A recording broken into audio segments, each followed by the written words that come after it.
સમાચારની વાત કરીએ તો ગીર સોમનાથના વડોદરા ડોડિયા ગામે સિંહે કર્યો શિકાર।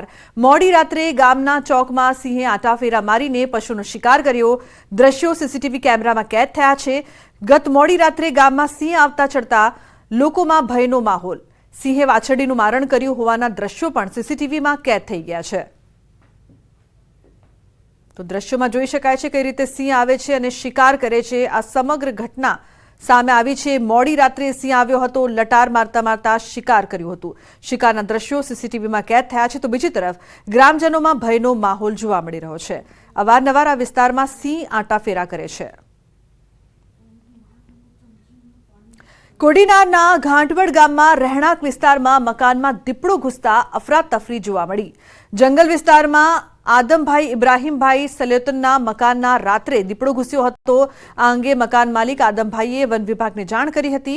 વન વિભાગે ઘટના સ્થળે પહોંચી ભારે જહેમત બાદ દાટ દ્વારા દીપડાને બેભાન કર્યું હતું। ત્યારબાદ દીપડાને પકડવાની કામગીરી કરી જામવાડા રેસ્ક્યુ સેન્ટર ખાતે દીપડાને પહોંચાડવામાં આવ્યો હતો। ભારે જહેમત બાદ વન વિભાગની ટીમે દીપડાને બેભાન કરી પાંજરે પૂર્યો હતો। દીપડો પાંજરે પૂરાતા ગ્રામજનોએ રાહતનો શ્વાસ લીધો હતો।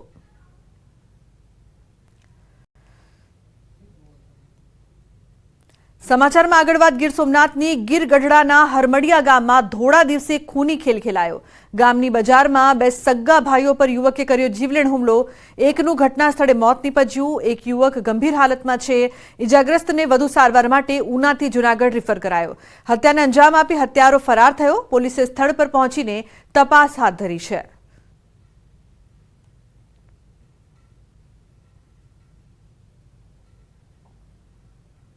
તો રાજકોટના ગોંડલની સ્કૂલની હોસ્ટેલમાં ધોરણ 10ના વિદ્યાર્થીને ઢોર માર માર્યો હોવાનો આક્ષેપ થયો છે। ધોળકિયા સ્કૂલની હોસ્ટેલમાં આ બનાવ બન્યો હતો। બે રૂમ પાર્ટનર અને હોસ્ટેલના બે વિદ્યાર્થીઓએ પીડિતને ઢોર માર માર્યો હતો। આ બનાવ બાદ વિદ્યાર્થીને હોસ્પિટલ ખસેડાયો હતો। પીડિત વિદ્યાર્થીનું કહેવું છે કે બનાવ બાદ તેની પાસે એક શિક્ષકે માફીપત્ર લખાવ્યું હતું। તો સ્કૂલ સંચાલકોએ વાલીને મોડે જાણ કરી હોવાનો પણ આક્ષેપ થયો છે। આ બનાવ બાદ વાલીઓએ પોલીસને રજૂઆત પણ કરી છે। આ તરફ બી ડિવિઝન પોલીસે પીડિત વિદ્યાર્થીનું નિવેદન પણ લીધું છે।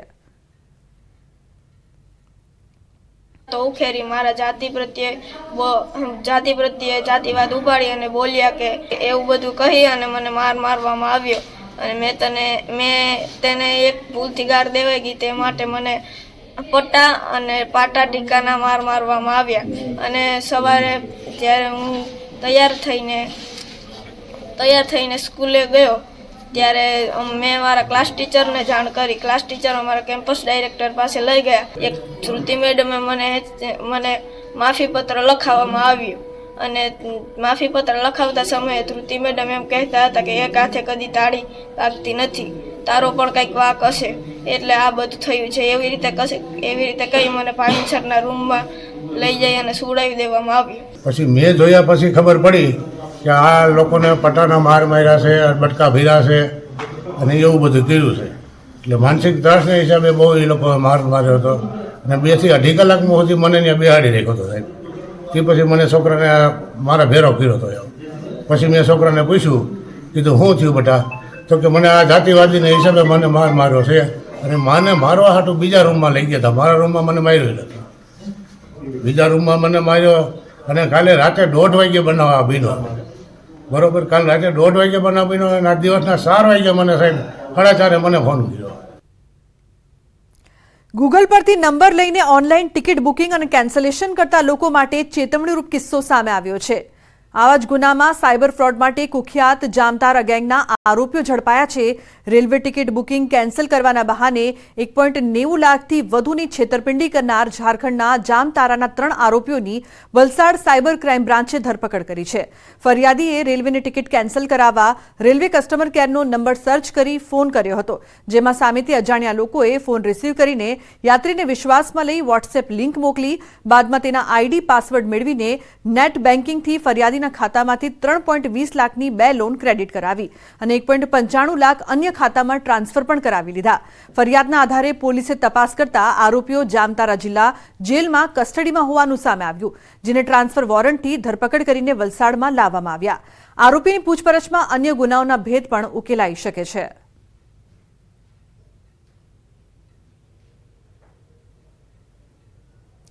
તો બોટાદના ગઢડામાં એક સપ્તાહ પહેલા એટીએમ તોડીને થયેલી 36.66 લાખની ચોરીનો ભેદ ઉકેલાઈ ગયો છે. પોલીસે સિક્યોરિટી ગાર્ડ સહિત 4 આરોપીઓને ઝડપી લીધા છે.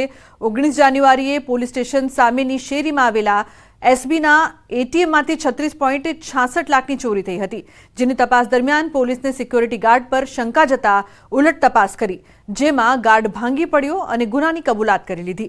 આરોપી આર્થિક સંકળામણના કારણે પોતાના ભાઈ અને મિત્રો સાથે મળીને ચોરીનો પ્લાન બનાવ્યો હોવાની કબૂલાત કરી. આરોપી નીરજ ટેકનિકલ જાણકાર હતો, જેથી ભાડેથી ગેસ કટર લાવી ઇલેક્ટ્રિસિટી બંધ કરીને એટીએમ તોડ્યું અને ચોરી કરેલા રૂપિયાનો થેલો લઈ મિત્રો સાથે ભાઈની વાડીમાં પહોંચ્યો હતો. હાલ પોલીસે 4 આરોપીઓની ધરપકડ કરી લીધી છે.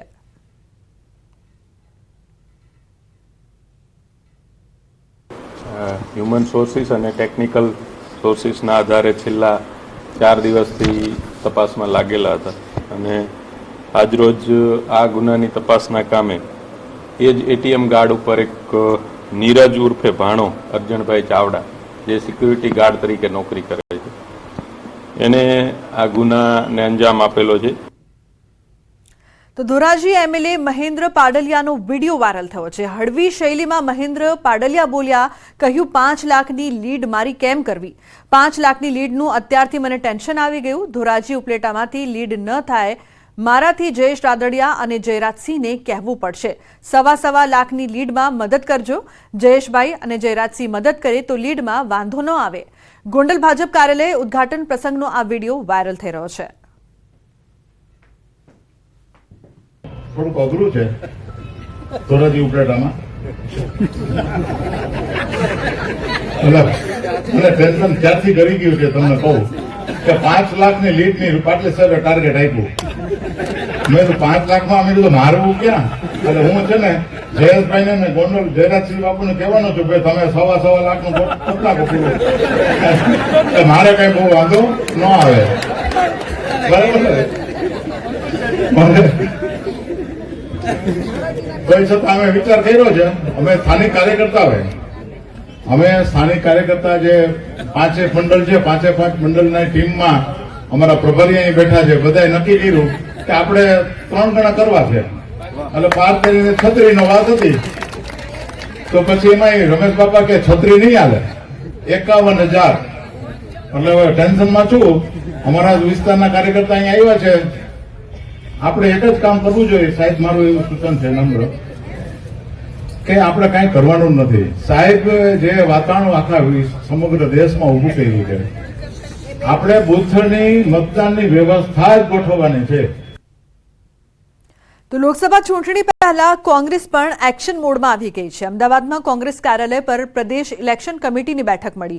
આ બેઠકમાં સ્ક્રીનિંગ કમિટીના સભ્યો હાજર રહ્યા.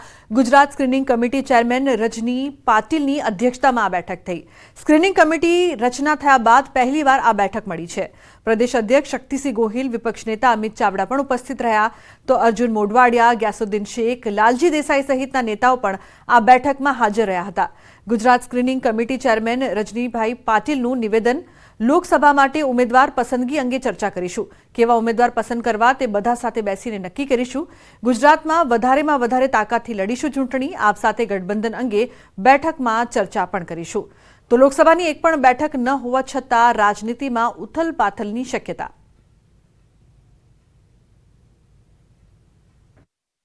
हमारी स्ट्रैटेजी यही रहेगी कि हम सबसे अधिक से अधिक ताकत से चुनाव लड़े.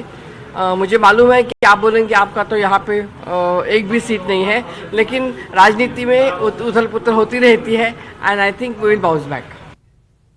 વડોદરા હરણી બોટ દુર્ઘટના બાદ સુરત જિલ્લા વહીવટી તંત્ર એક્શનમાં આવ્યું છે અને જિલ્લા કલેક્ટર દ્વારા એક મહત્વની માર્ગદર્શિકા જાહેર કરવામાં આવી છે, જેમાં કેટલીક કડક સૂચનાઓ અને નિયમોનું પાલન કરવા માટેના આદેશ જારી કરાયા છે. હવેથી જે તે બોટ કોન્ટ્રાક્ટર દ્વારા સ્થળ ઉપર તાલીમબદ્ધ તરવૈયાઓ રાખવા માટે આદેશ કરવામાં આવ્યા છે. માર્ગદર્શિકા અનુસાર જે તે બોટ કોન્ટ્રાક્ટર દ્વારા તાલીમબાદ માણસોને રાખવા, કેપેસિટી કરતાં વધુ માણસોને ન બેસાડવા, વધુ લાઈફ જેકેટ રાખવા, સ્ટાફને પૂરતી તાલીમ આપવી જેવા અનેક મુદ્દાઓનો સમાવેશ કરવામાં આવ્યો છે. જો કે આ માર્ગદર્શિકાનું પાલન ચુસ્ત રીતે થાય છે કે નહીં તે અંગે મોટો પ્રશ્ન ઉપસ્થિત થઈ રહ્યો છે.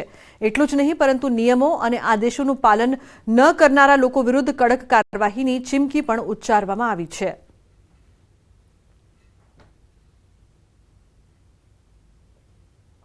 અને એના સાથોસાથ અમુક અહેવાલો દરેક વિભાગ પાસેથી અને દરેક સંસ્થા પાસેથી મંગાવવામાં આવેલા છે. એમાં આપણે પ્રથમ તો કુલ કેટલા વેસલ્સ અત્યારે કાર્યરત છે એની ગણતરી કરવામાં આવશે, એનું રજિસ્ટ્રેશન થયેલું છે કે નહીં એ ચકાસણી કરવામાં આવશે, એની આંતરિક ગુણવત્તાનું પ્રમાણપત્ર સંસ્થા દ્વારા રજૂ થયેલું છે કે નહીં એની ચકાસણી કરવામાં આવશે. એના બાદ એમને જે તરવૈયાઓ છે અને બોટના વેસલના ચાલક છે એમની તાલીમના સર્ટિફિકેશન વેરીફાઈ કરવામાં આવશે. ત્યારબાદ સેફ્ટી ઇક્વિપમેન્ટ નિયમો અનુસાર મૂકેલું છે કે નહીં, ફાયર અને ઇમરજન્સી સર્વિસીસ ડિપાર્ટમેન્ટની એનઓસી લીધેલી છે કે નહીં, એ બધી ચકાસણી કરવામાં આવશે.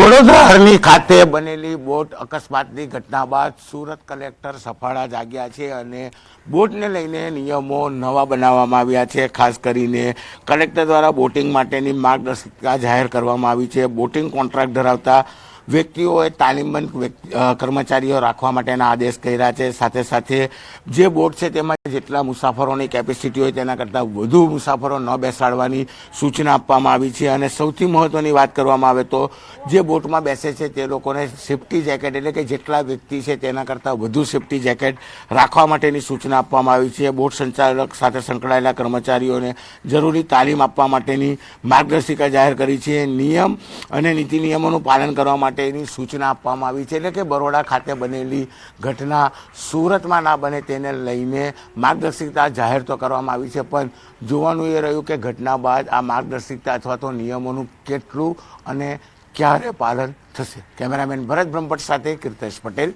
ન્યૂઝ 18 ગુજરાતી, સુરત. તો ફરી એકવાર રાધનપુરની પીપળી ડિસ્ટ્રિક્ટ કેનાલ ઓવરફ્લો થઈ છે. ખેડૂતોના હિત માટે બનાવેલી કેનાલ કોની બેદરકારીના કારણે વારંવાર ઓવરફ્લો થાય છે તે પણ એક મોટો સવાલ છે. હાલ આ કેનાલ ઓવરફ્લો થતાં 15 વીઘા વિસ્તારમાં પાણી ફરી વળ્યું છે, જેના પગલે ખેડૂતોને મોટા પ્રમાણમાં નુકસાન થયું છે. ખેડૂતોના મતે અધિકારીઓની બેદરકારીના કારણે વારંવાર આ નુકસાન તેઓને વેઠવું પડે છે. માટે વહેલી તકે આ પ્રશ્નનો ઉકેલ આવે તેવી ખેડૂતો માંગ કરી રહ્યા છે. અમદાવાદથી પિંપળી ડિસ્ટ્રિક્ટ તરફ જતી કેનાલ ઓવરફ્લો થવાથી ઘઉં, રાયડા અને મકાઈ ને રચકો અને ઊભા પાકને ખૂબ નુકસાન થયું છે. અને ઓવરફ્લો થવાથી ખૂબ ઘરે ચારે ઉપર પાણી ફરી વળ્યા છે. રાતના 3 વાગે ઓવરફ્લો કેનાલ થતાં અમારા ખેતરોમાં પાણી ભરાઈ ગયું છે, તો અમારે આનું નુકસાન કેના જોડેથી લેવું? ત્યાં પાણી છોડનારા કનેથી લેવું કે કોન્ટ્રાક્ટર કનેથી લેવું કે આગળ પાણી જાય એના કનેથી? કેનાલ ચાલે એનો અમને કાંઈ વાંધો નથી, પણ માપની છોડે તો સારું. અમારા ખેતરોમાં બહુ નુકસાન થયું છે. ખંભાળિયામાં આવેલી ઘી નદીના સફાઈ કામગીરી અંગે ન્યૂઝ 18ના અહેવાલ બાદ તંત્ર સફાળું જાગ્યું. ખંભાળિયામાં આવેલી ઘી નદીમાં જળકુંભીના સામ્રાજ્ય તેમજ ગટરના ગંદા પાણીથી નદીનું પાણી પ્રદૂષિત થઈ રહ્યું છે, જેથી ઘી નદીમાં ઉગી નીકળેલ જળકુંભીના કાયમી નિકાલ માટે પાલિકા દ્વારા સરકારમાં રજૂઆત કરવામાં આવી હતી, જેથી સરકાર દ્વારા ગંદકીનો નિકાલ કરવા માટે 28.60 કરોડ ફાળવ્યા છે.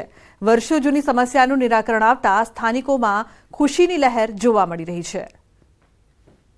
ઘણા લાંબા સમયથી ગંદકીને કારણે આ નદીમાં ગાંડીવેલનું સામ્રાજ્ય દર વર્ષે જોવા મળી રહ્યું છે. આ બંને જગ્યાએ 28.60 કરોડ રૂપિયાના ખર્ચે સરસ મજાના પાઇપ દ્વારા નિકાલ, કેનાલ દ્વારા નિકાલ, પમ્પિંગ સ્ટેશન અને ગંદકીનું પાણી નદીની બહાર દૂર પડે એવી સરસ વ્યવસ્થા કરવામાં આવી છે. રાજ્ય સરકાર દ્વારા જામખંભાળિયાની નદીઓમાં ભળતું પ્રદૂષિત પાણીને અટકાવવા 28.60 કરોડની ગ્રાન્ટ નગરપાલિકાને ફાળવવામાં આવતા આનંદની લાગણી સાથે આભાર વ્યક્ત કરીએ છીએ. તો સાંતલપુર હાઈવે પાસેની રોડની કામગીરીમાં ગેરરીતિ થઈ હોવાનું સામે આવ્યું છે. સાંતલપુર હાઈવે બ્રિજ નજીક બનતા સર્વિસ રોડની કામગીરીમાં ધૂળ પર જ ડામર પાથરી દેવામાં આવી હતી, જેનો જાગૃત નાગરિકે વિડીયો બનાવીને સોશિયલ મીડિયામાં શેર કર્યો હતો. સાંતલપુર રોડની કામગીરી NHAI દ્વારા કરવામાં આવી રહી છે.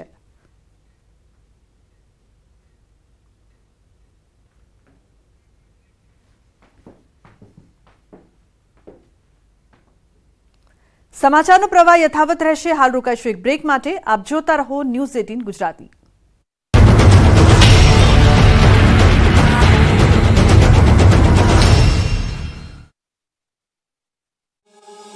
અને ખેડૂત નિકાસકારો જોડાયા.